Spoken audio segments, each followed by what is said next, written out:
மூணு பேரும் அல்லாஹ்வுடைய கிருபையில குர்ஆன் எடுத்துட்டாங்க. இப்ப பயான் ஆரம்பிக்கும்போது ஸலவாத் ஓதுவோம் இன்ஷா அல்லாஹ். இன்னல்லாஹ வ மலாயிகத்தஹு யுஸல்லூன அலன் நபி யா அய்யுஹல்லதீன ஆமனூ ஸல்லூ அலைஹி வ ஸல்லிமு தஸ்லீமா அல்லாஹும்ம ஸல்லி அலா ஸய்யிதினா மௌலானா முஹம்மதின் வ அலா ஆலி ஸய்யிதினா மௌலானா முஹம்மதின் வ பாரிக் வ ஸல்லிம் அலைஹி. அல்லாஹ் தஆலாவுடைய மாபெரும் கருணை அல்லாஹ் தஆலா உயர்வான இந்த மஜ்லிஸில் நம் அனைவரையும் ஒன்று சேர்த்து அல்லாஹ்வை பற்றி பேசுவதற்கும் அல்லாஹ்வை பற்றி கேட்பதற்கும் ஒரு அற்புதமான ஒரு வாய்ப்பையும் சந்தர்ப்பத்தையும் ஏற்படுத்தி தந்திருக்கிறான். அல்ஹம்துலில்லாஹ். பொதுவாகவே ரமலான் என்றாலே அதற்கு ரொம்ப நெருக்கமானது குர்ஆன். அந்த குர்ஆன் தான் நமக்கு சொல்லி தருது ஃபஅலம் அன்னஹு லா இலாஹ இல்லல்லாஹ். அப்படிப்பட்ட அந்த குர்ஆனை அந்த பிள்ளைக்கு எடுத்துட்டாங்க. குர்ஆன் தான் இந்த சமுதாயத்துக்கு இமாம். அந்த குர்ஆனை யார் விட்டு விட்டார்களோ அவர்கள் மிகப்பெரிய துர்பாக்கியவான்கள். குர்ஆனை யார் தம்முடைய வாழ்க்கையிலே ஓதுவதற்கும் அதன்படி வாழ்வதற்கும் கற்றுக்கொண்டார்களோ அவர்கள் மிகப்பெரிய சீதேவிகள், அவர்கள் மிகப்பெரிய பாக்கியவான்கள். எல்லாருக்கும் அல்லாஹ் நசீபு தரதில்லை. சில பேருக்கு அல்லாஹ் தஆலா குர்ஆன் ஓதுறதுக்கு நசீபு தரான். ஏன்னா குர்ஆன் என்பது அல்லாஹ்வுடைய கலாம். அந்த கலாமுக்கு எவ்வளவு பெரிய மதிப்பு இருக்குது. அல்லாஹ் அக்பர். பிஷ்ருல் ஹாபின்னு ஒருத்தர் வாழ்ந்தார். மிகப்பெரிய குடிகாரராக இருந்தார். ஒரு நாள் அப்படியே தள்ளாடிக்கிட்டே வந்தார். அப்படியே தள்ளாடிக்கிட்டே வரும்போது கீழே பார்த்தா ஒரு குர்ஆனுடைய பேப்பர் கீழே கிடக்குது. உடனே அதை எடுத்தாரு. குர்ஆனுடைய பேப்பரா இருக்குது, தாளா இருக்குது, இதுல கீழே விடக்கூடாதுன்னு சொல்லி அதை என்ன பண்ணாரு, அந்த பேப்பரை எடுத்து தூசி எல்லாம் தட்டி உயரமான ஒரு இடத்துல கொண்டு போய் அதை வச்சுட்டாரு. அவ்வளவுதான் செஞ்சாரு. அல்லாஹ் என்ன செஞ்சான் தெரியுமா? அவருடைய குடியை எல்லாம் மாற்றி அந்த சிந்தனையெல்லாம் அவரை மாற செய்து திருந்தி வாழ்க்கையில நல்ல மனிதரா வந்தாரு. பிற்காலத்துல மிகப்பெரிய இறை நேசராக மாறிவிட்டார். அவருக்கு பேர் பிஷ்ருல் ஹாபி. பிஷ்ருல் ஹாபின்னு சொன்னா செருப்பு அணியாதவர். ஏன் செருப்பு அணியாம இருந்தாரு? அவருடைய சிந்தனை என்ன கல்பிலா என்று சொன்னா, அல்லாஹ் படைச்ச இந்த பூமியில நான் செருப்பு போட்டு நடக்க மாட்டேன். இந்த அளவுக்கு அல்லாஹ் மேல மதிப்பு வந்துருச்சு, அந்த அளவுக்கு அல்லாஹ் மேல உயர்வு வந்துருச்சு. அப்ப அல்லாஹ் அவரையே அவ்வளவு உயரத்துல கொண்டு போய் வச்சுட்டான். மிகப்பெரிய இறைநேசர் ஆயிட்டாரு. அவர் எந்த ரோட்ல நடக்கிறாரோ அந்த ரோட்ல ஆடு மாடு போன்ற மிருகங்கள் என்ன செய்யாதுன்னா மலஜலம் கழிக்காது.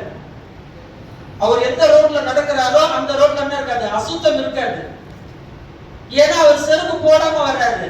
அதனால அல்லாஹ் அவருக்கு எவ்வளவு பெரிய மரியாதை கொடுத்தா, என்ன இவ்வளவு மதிக்கிறாரு, எனவே அல்லாஹ்வும் அவரை மதிச்சான்.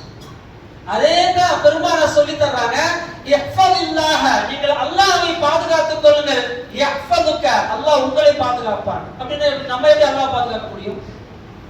நாம் அல்லாஹ் பாதுகாக்க முடியாது. அல்லாஹ் நமக்கு என்ன சொன்னானோ அதை நாம் நல்ல முறையிலே இந்த உலகத்தில் எடுத்து வாழ்ந்தால் அல்லாஹ்வை நாம் பாதுகாத்ததாக பொருள். இதெல்லாம் எடுத்து அல்லாஹ்வுடைய கட்டளைகள் இருக்குது. அல்லாஹ்வுடைய கட்டளைக்கு கட்டுப்படுவது ஒவ்வொரு முஃமினான முஸ்லிமான ஆண் பெண் மீதும் கட்டாய கடமை.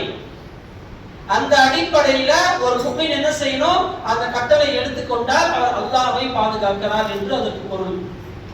அப்ப அந்த அவங்க என்ன செஞ்சாங்க, பிஷ்ருல் ஹாபி அவங்க அல்லாஹ் பெருசா மதிச்சாங்க. அல்லாஹ் என்ன செஞ்சிட்டா, அவர் நடக்கிற இடத்துல கூட என்ன செய்யல, ஆடு மாடு மலஜலம் கழிக்கலன்னு சொன்னா எவ்வளவு உயர்ந்த அல்லாஹ் கொடுத்தாங்க.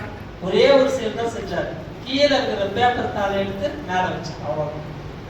குர்ஆனுக்கு எவ்வளவு பெரிய உயர்வு அல்லாஹ் கொடுத்தாங்க. கொஞ்சம் சிந்திக்க வேணாம். நம்ம எத்தனை பேர் நம்ம குர்ஆன் ஓதாம இருக்கணும். ஒரு தடவை ஈசா அலைஹிஸ்ஸலாத்து வஸ்ஸலாம் அப்படியே நடந்து வராங்க பாலைவனத்துல. அப்படி நடந்து வந்துகிட்டே இருக்கும் போது ஒரு கபர் இருக்கு. அவங்களுக்கு தெரியுது அந்த கபர்ல அதாபு நடக்குது. யாருக்கு? அந்த கபர் வாசிக்கு அதாபு நடக்குது. உடனே அவங்க பார்த்தாங்க, அல்லாஹ் கிட்ட கேட்க மாட்டாங்க. ஏன்னா அல்லாஹ் ஏன் அவரை தண்டிக்கிறான்னு சொல்லி என்ன செய்யாது, அது அவருக்கும் அல்லாஹ்வுக்கும் உள்ளதுன்னு சொல்லி நபிமார்கள் பெரும்பாலும் இந்த மாதிரி விஷயங்களை தலையிடுறது இல்லை. அவங்க பாட்டு இதே போயிட்டாங்க. பார்த்தாங்க அதாபு நடக்குது, அவன் நபியுடைய கண்ணுக்கு தெரியுது, அவங்க இதே போயிட்டாங்க. ஒரு 3-4 வருஷத்துக்கு பிறகு திரும்பி அதே பாலைவனத்துல என்ன செய்யறாங்க, வேற ஒரு வேலையா வராங்க. பார்த்தா அதே கபர் இருக்கு, சொர்க்க பூஞ்சொலியா இருக்கு. அவங்களுக்கு ஒண்ணு ஆச்சரியமா போச்சு. ஈசா அலைஹிஸ்ஸலாம் என்னடா இது, போனதோட நம்ம வரும்போது அந்த கபராகப்பட்டது நரகத்தினுடைய ஒரு படுகொலியா இருந்துச்சு, அதாபா இருந்துச்சு.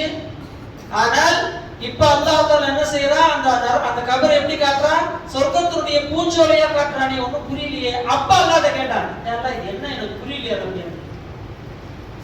அப்ப அல்லாஹ் தஆலா சொன்னான், ஈசா அலைஹிஸ்ஸலாம் அவர்களே, இவர் மௌத்தா போகும்போது அவருடைய மனைவி கர்ப்பமாக இருந்தார்கள்.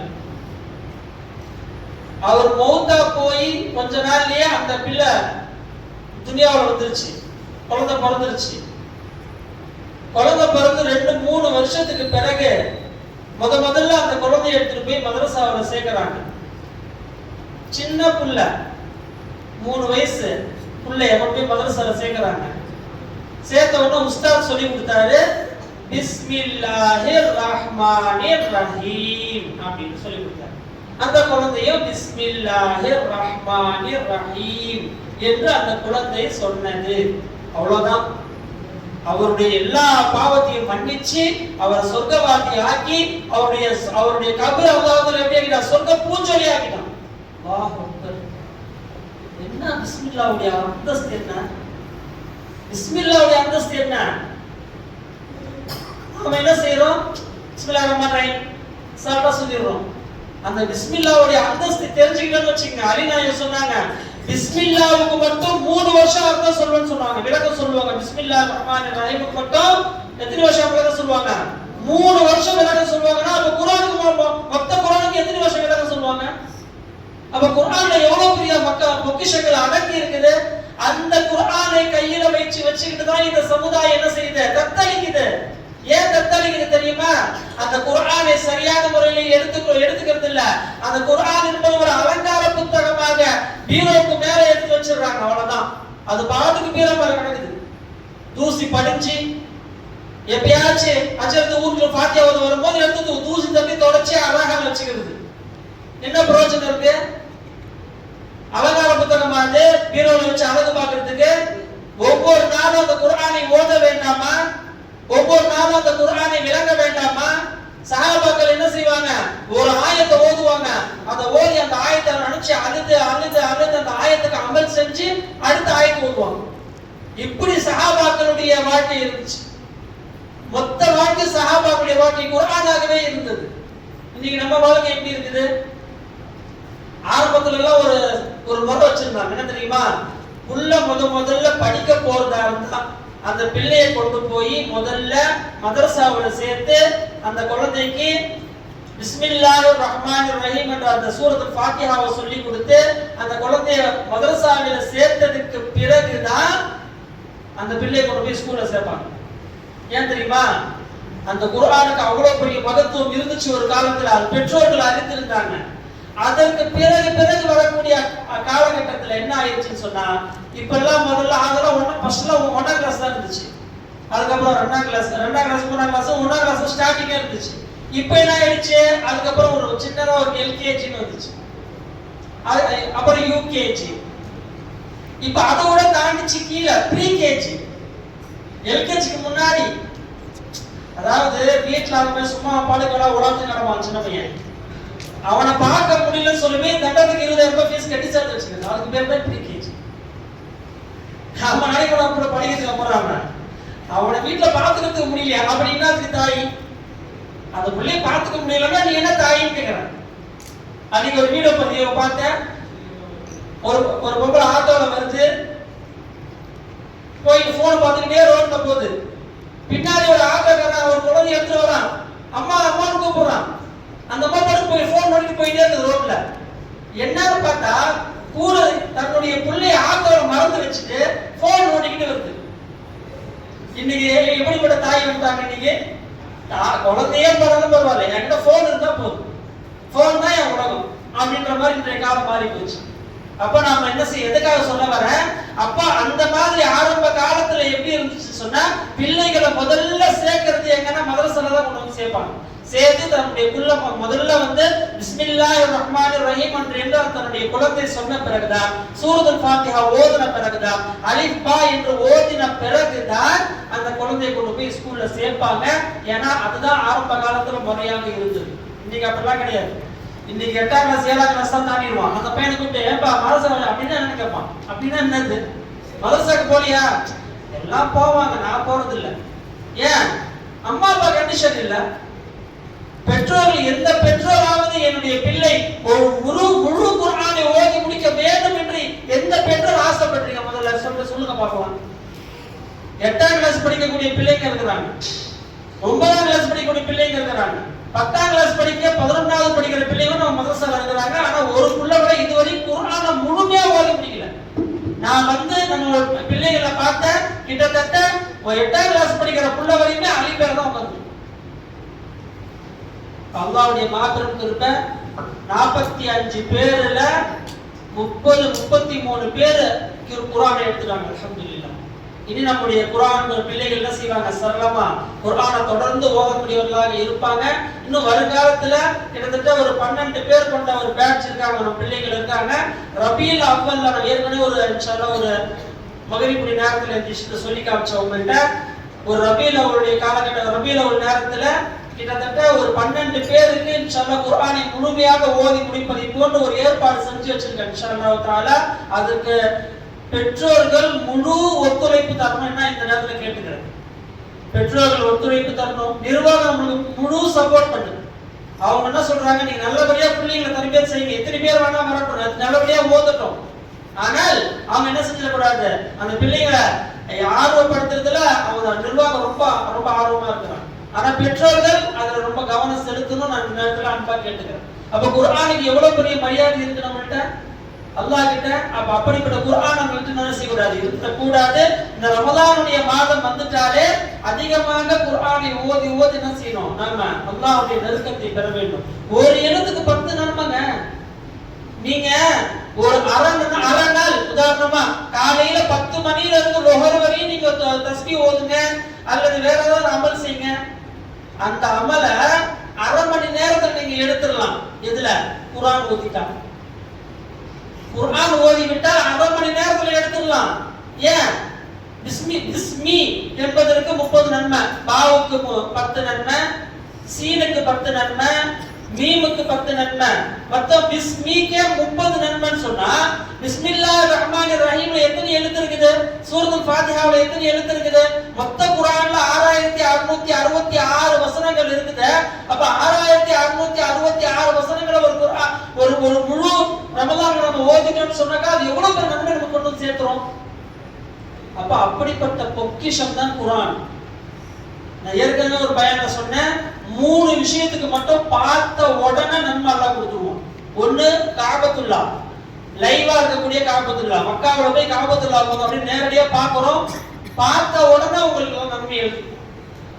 ஏன்? நீங்க போய் அங்க தவாப் செய்ய தேவையில்லை, நீங்க போய் சஃபா மர்வால ஓட தேவையில்லை, போய் இப்லீஸுக்கு கல்லெறிய தேவையில்லை, அங்க போய் நின்று தொழுவ தேவையில்லை. சும்மா காபத்துல்லா நீங்க போய் பார்த்தீங்க, அல்லாஹ் தஆலா உடனே உங்க நன்மையை எழுதி விடுவாங்க. இரண்டாவதாக சொன்னார்கள் பெருமானார் ஸல்லல்லாஹு அலைஹி வஸல்லம் அவர்கள், உங்களுடைய பெற்றோர் உங்களுடைய தாய் வீட்ல இருக்கிறாங்களா, உங்களுடைய தகப்பன் வீட்ல இருக்கிறாங்களா, அவங்கள போய் பாருங்க. பார்த்து நம்ம சாப்பிட்டீங்களாமா அப்படின்னு வார்த்தை கேளுங்க.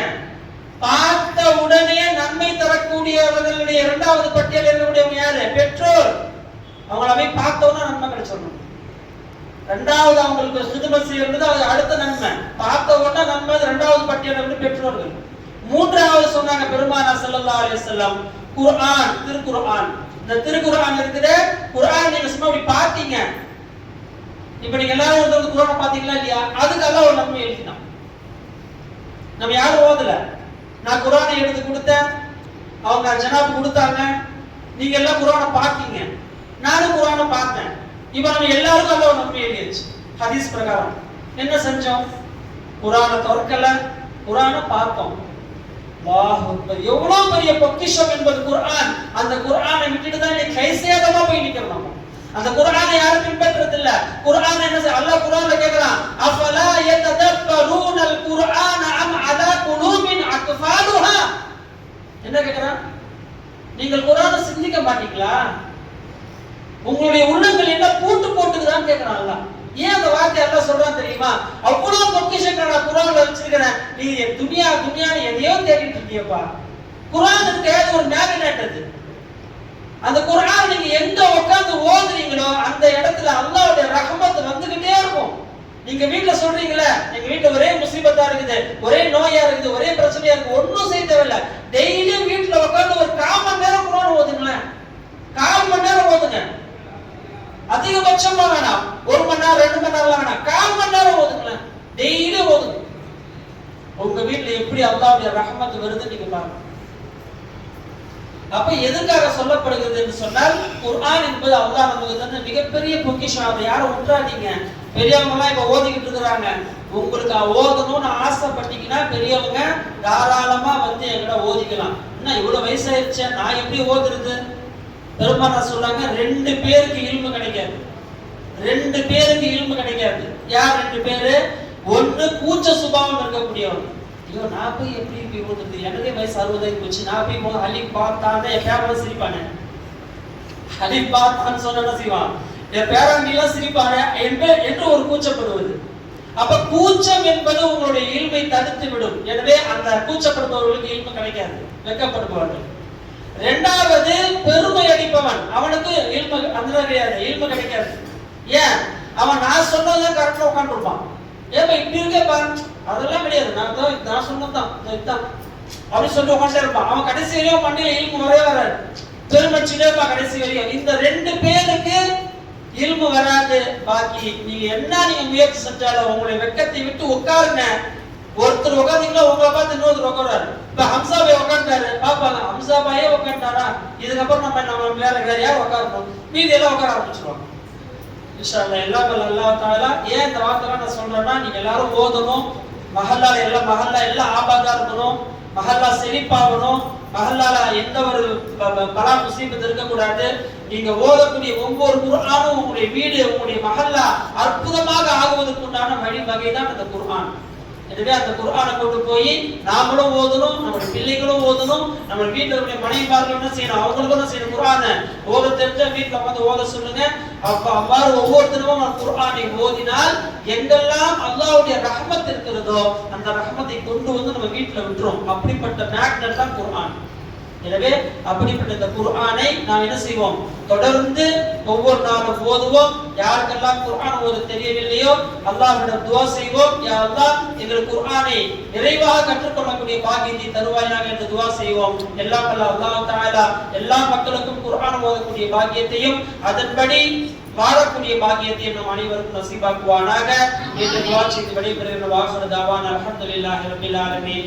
சுப்ஹானல்லாஹி வ பிஹம்திஹி சுப்ஹானக்கல்லாஹும்ம வ பிஹம்திக அஷ்ஹது அன் லா இலாஹா இல்லா அன்த அஸ்தக்ஃபிருக வ அத்தூபு இலைக். சுப்ஹான ரப்பிக ரப்பில் இஸ்ஸத்தி அம்மா யசிஃபூன் வ ஸலாமுன் அலல் முர்ஸலீன் வல்ஹம்துலில்லாஹி ரப்பில் ஆலமீன்.